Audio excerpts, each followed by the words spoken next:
जाकर के काम करिएगा। ये आपका होमवर्क है। 7 दिन जो आपने यहाँ आकर के बैठ के श्रीमद् भागवत श्रवण किया है, हर रोज़ आपने सोचा होगा क्या नहीं है, आज घर जाके सोचिएगा क्या है, और क्या है उसकी लिस्ट बना के देखिएगा। मुझे यकीन है कि आपकी घर की डायरियां कम पड़ जाएंगी, लेकिन क्या क्या है वो आप लिख नहीं पाओगे, क्योंकि लिस्ट ही इतनी लंबी है।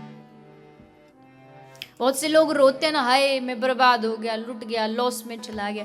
संत कहते बेटा इस जगत में कोई लॉस में जा ही नहीं सकता। क्यों?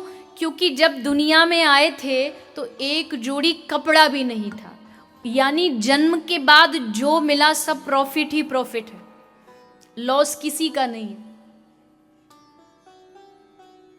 आजकल भारत में बड़ा हाहाकार मचा पड़ा, मंदी है मंदी है, अब तो ये हो गया वो।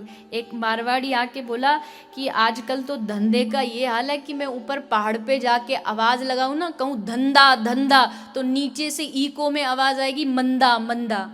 इतना धंधा हमारा स्लो चल रहा है। मैंने कहा धन्य महाराज तू। बोले क्या करे, ये सरकार आई तो तब से ऐसा चाबी कसी है। पर अब वो विषय नहीं कहने का, हम ऑलरेडी बात कर चुके हैं इस विषय में कि देश तरक्की करे, उसके लिए थोड़ा बहुत आपको सहन करना पड़े तो कोई बड़ी बात नहीं, होना चाहिए। देश आगे बढ़े, आज नहीं तो कल सब बढ़िया तो हो ही जाएगा। तो कहने का अर्थ सिर्फ इतना है कि कभी समय निकाल के भगवान के उस कृपा का भी अनुभव करना चाहिए। तो इन 7 दिनों में आप हम सभी ने श्रीमद् भागवत के माध्यम से कुछ कुछ बातों पर प्रकाश डाला, और ये बात उतनी ही सच है कि इस कथा से जिसको जो चुनना है वो वही लेकर के जाएगा।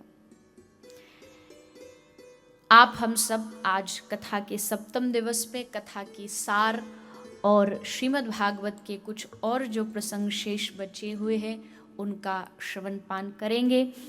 कल तक की जो कथा थी, हमने जो श्रवण की वो थी भगवान श्री कृष्ण का विवाह।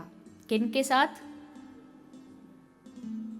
माता रुक्मणी जी के साथ। ये भगवान का प्रथम विवाह है, द्वारिका में भगवान विराजमान है।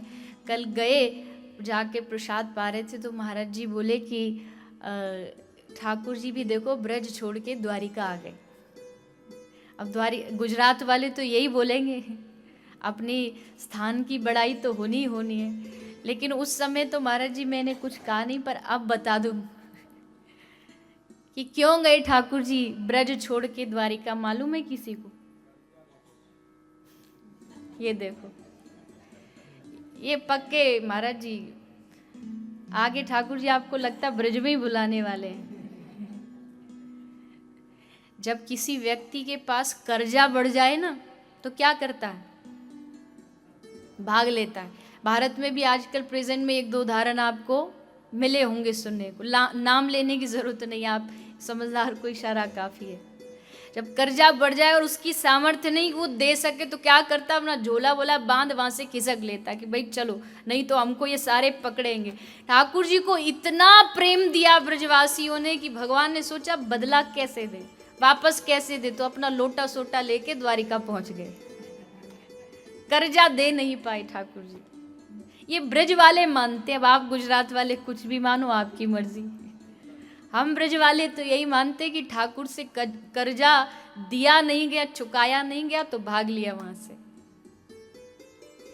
ये बात तो सिर्फ आनंद की है, विनोद की है, लेकिन ये बात याद रखिएगा।